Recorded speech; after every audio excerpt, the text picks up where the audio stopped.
সকালটা শুরু হয়ে গেল। ভাবতে হবে আজকে কার কার কাছ থেকে কি কি ধার করে চালানো যায়। ধার করে করেই তো চলতে হবে। আর পুজো এসে গেল, ধার করে করে ভাবছি একটু একটু করে জমিয়েও রাখবো। তারপর আর কোনো চিন্তা নেই, পুজোয় ভালো করে আমি একদম শাড়ি ঠাড়ি কিনে ফেলবো। আর বোকা লোকগুলো বুঝতেও পারে না আমি এমন কোয়ান্টিটিতে ধারটা নিই, যেমন ধরো হাফ টমেটো বা হাফ কৌটো আটা, যেগুলো দিতে গেলে পরবর্তীকালে ওরাই বলবে না না কাকিমা থাক, আপনাকে আর দিতে হবে। এই শুনছো, এই কি খাবার দিয়েছো তুমি আমাকে? হ্যাঁ, ডিম টোস্ট দিয়েছো, শুধু টোস্ট আছে, ডিম নেই। এরকম খাবার আমাকে দেবে না, বুঝতে পারলে? হ্যাঁ, কারো কাছে কি আজকে ধার ঠার পাওনি নাকি এই খাবার দিচ্ছ?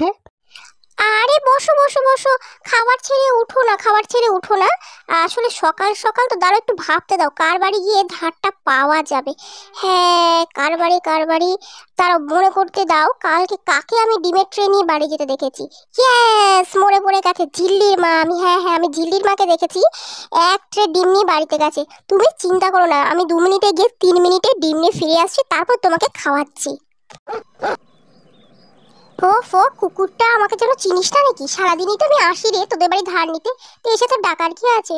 আর এই যে ঝিল্লির মা, বলছি কি যে আমাকে একটা ডিম ধার দেবে গো? ওই তোমার কাকু খেতে বসেছে, ডিম ছাড়া খেতে পারে না। আর আমাকে তো তুমি চেনোই, দেখো আমি ধার নিয়ে কিন্তু আবার দিয়ে যাই। ঠিক আছে কাকিমা, ওর ঝিল্লির বাবা কালকে নিয়ে এসছে ডিম, আমাদের তো অত বাড়িতে খাওয়ার লোক নেই, আপনি লাগলে নিন, ঠিক আছে আপনি পরে দিয়ে যাবেন।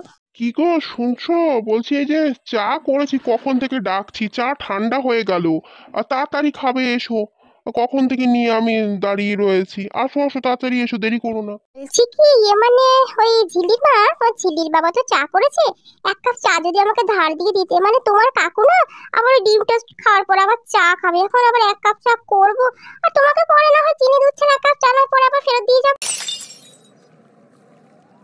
এখনো তো কেউ বুঝেনি আমার স্ট্যাটিস্টিক্স, আমি মিস কলকাতা 90।